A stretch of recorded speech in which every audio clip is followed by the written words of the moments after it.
ఆదిలాబాద్ జిల్లాలో గంజాయి సాగుపై పోలీసులు ఉక్కుపాదం మోపారు. గుడిహత్నూర్ పరిధిలోని తోషం శివారులో పత్తి చేనులో అంతర్ పంటగా సాగు చేస్తున్న 627 గంజాయి మొక్కలను స్వాధీనం చేసుకున్నారు. పట్టుబడ్డ గంజాయి మొక్కల విలువ 62 లక్షలు ఉంటుందని జిల్లా ఎస్పీ అఖిల్ మహాజన్ తెలిపారు. గుట్టుగా గంజాయి సాగు చేస్తున్న ముగ్గురులో ఒకరిని అరెస్ట్ చేసినట్లు చెప్పారు. ఎవరైనా గంజాయి సాగు చేస్తే కఠిన చర్యలు తప్పవని ఎస్పీ హెచ్చరించారు. జిల్లాలో గంజాయి నిర్మూలనకు పరస్పరం సహకరించాలని కోరారు.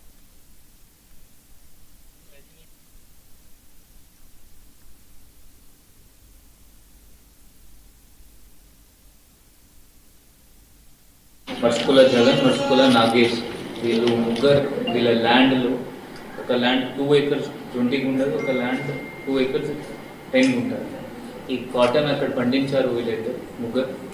ఆ ల్యాండ్లో కాటన్ మధ్యలో వీళ్ళు గాంజా కూడా అక్కడ పండించారు ఇన్ఫర్మేషన్ వచ్చింది. దాని ఇన్ఫర్మేషన్ బేస్లో local CCF plus local CI SI team అక్కడ వెరిఫై చేసింది. అక్కడ దాదాపు మనకి 627 గాంజా ప్లాంట్స్, దానికి వర్త్ ఆల్మోస్ట్ 62 lakhs మనకి అక్కడ గాంజా ప్లాంట్స్ దొరికినాయి. ఒక్కొక్క ప్లాంట్ 3 to 4 ఫీట్స్ గాంజా ప్లాంట్స్ దొరికినాయి. వీళ్ళ ముగ్గురు ఏంటి అంటే ఈ యొక్క ఈజీ మనీ కోసం తొందరగా డబ్బులు వచ్చేస్తే బయట వాళ్ళకి అమ్మడం, వేరే వేరే ప్లేస్ నుంచి ఇక్కడ వచ్చి వీళ్ళ నుంచి కొనడం, వీళ్ళు ఇది బిజినెస్ లాగా చేస్తున్నారు.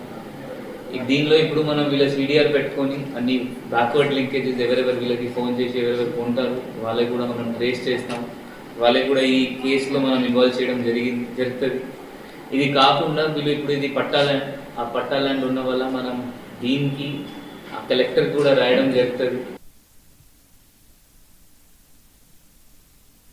బీఆర్ఎస్ వర్కింగ్ ప్రెసిడెంట్ కేటీఆర్ పై